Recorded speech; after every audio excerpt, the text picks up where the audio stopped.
Something happened to you recently that you cannot fully explain. A name appeared twice in the same day from two completely unrelated sources.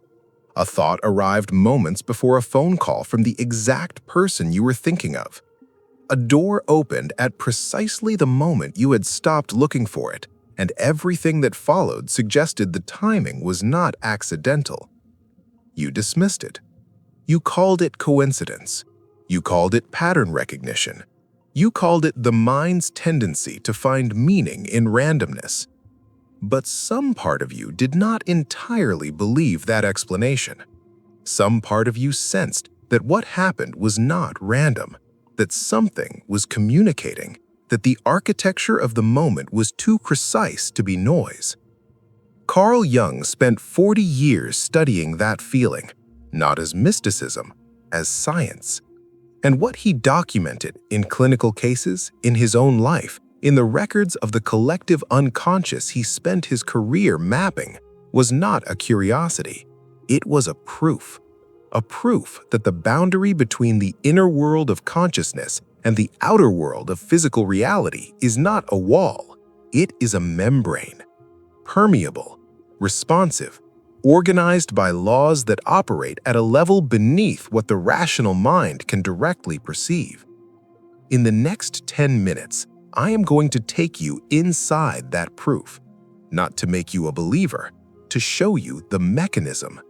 Because once you understand how synchronicity actually works, what it reveals about the nature of reality, what it says about the consciousness producing it, and what it means for the life you are designing, the coincidences will stop looking random, and you will never be able to unsee the precise intelligence that has been organizing your experience this entire time. Your brain is not an observer of reality. This is the first thing Jung understood that most of us still resist. The brain was designed over millions of years of survival-driven evolution not to perceive reality as it is, to perceive reality as it needs to be for the organism to survive. The biological autopilot does not show you the world. It shows you a filtered, predicted, survival-optimized interpretation of the world, one calibrated to the threat assessments of your specific personal history, your specific emotional wounds, your specific inherited beliefs about what is dangerous and what is safe, what is possible and what is closed, what kind of events happen to people like you. This filter is not neutral. It determines which events you notice, which coincidences register as significant, which doors you perceive as open, which people you recognize as relevant. Two people can walk through the same city on the same day and return home having experienced completely different realities, not because the city was different, because the filters were different. And the filter, the biological autopilot's relentlessly personalized interpretation of experience, is broadcasting a psychic frequency. Not metaphorically, the electromagnetic field generated by the human heart, measured, documented, verified by the HeartMath Institute in decades of research, extends several feet beyond the physical body. It is a field, a real, measurable, detectable field, and it carries information. The information of your current emotional state, your current neurological calibration, your current dominant frequency. Which means you are not moving through reality. You are moving through a field that is continuously in dialogue with yours. And synchronicity, what Jung called the meaningful coincidence of inner states and outer events, is not a miracle. It is what happens when the field speaks back. Subscribe to Hermetic Mind right now. Every revelation on this channel exists at the precise intersection of ancient Hermetic wisdom, Jungian depth psychology, and modern neuroscience. If these ideas are landing in a place that feels like recognition rather than information, that feeling is data. Subscribe now as an act of commitment to the consciousness you are developing. Jung called it the Acausal connecting principle. He was careful with that language, not supernatural, Acausal, meaning connected by something other than the standard chain of cause and effect that the rational mind uses to explain events. Connected by meaning, by the resonance between an inner state and an outer event that reflects it with too much precision to be attributed to chance. And here is what most people never understand about synchronicity. It does not happen to everyone equally.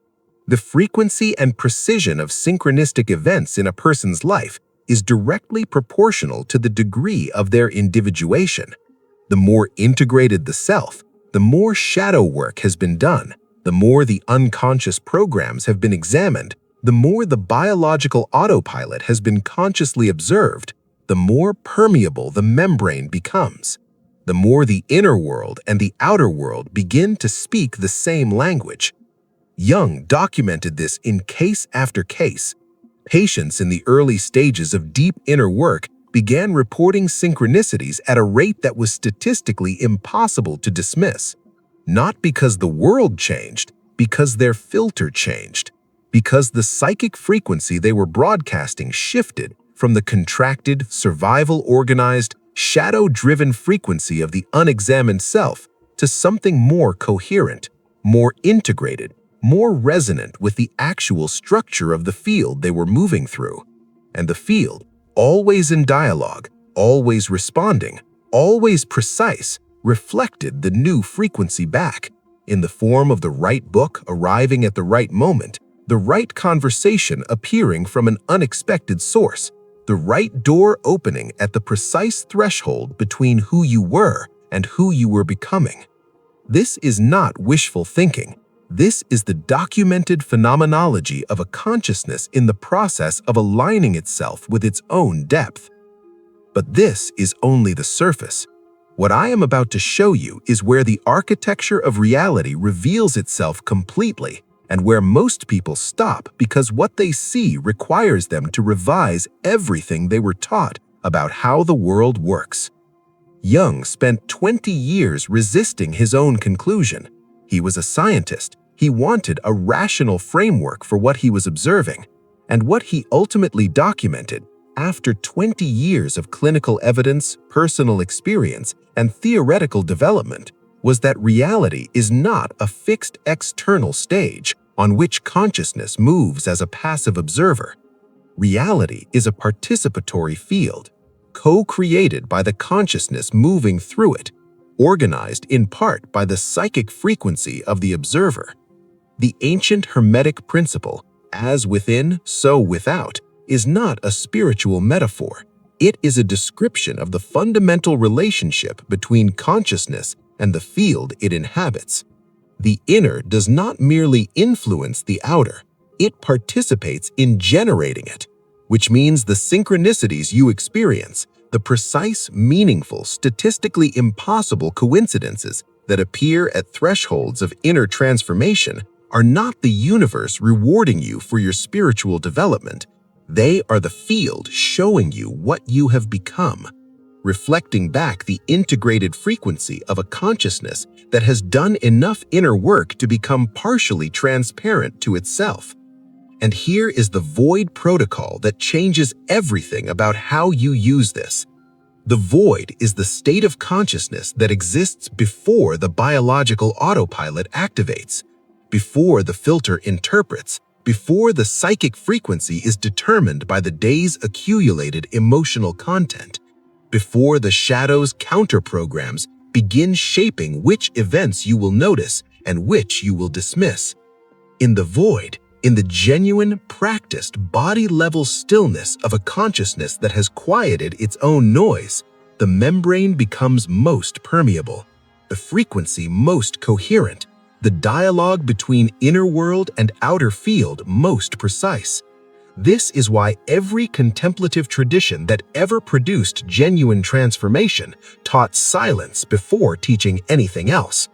Not silence as the absence of activity, silence as the active cultivation of the state in which the field speaks most clearly. The law of reverse effort applies here with precise force.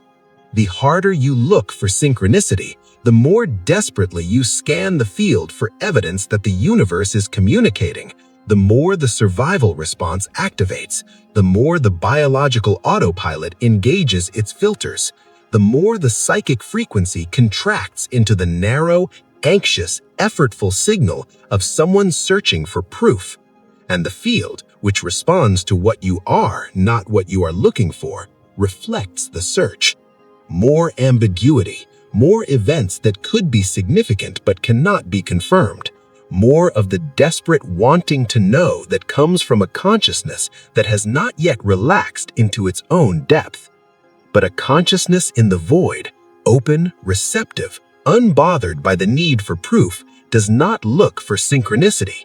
It simply moves, and the field organizes itself around the coherent frequency of that movement with a precision that eventually makes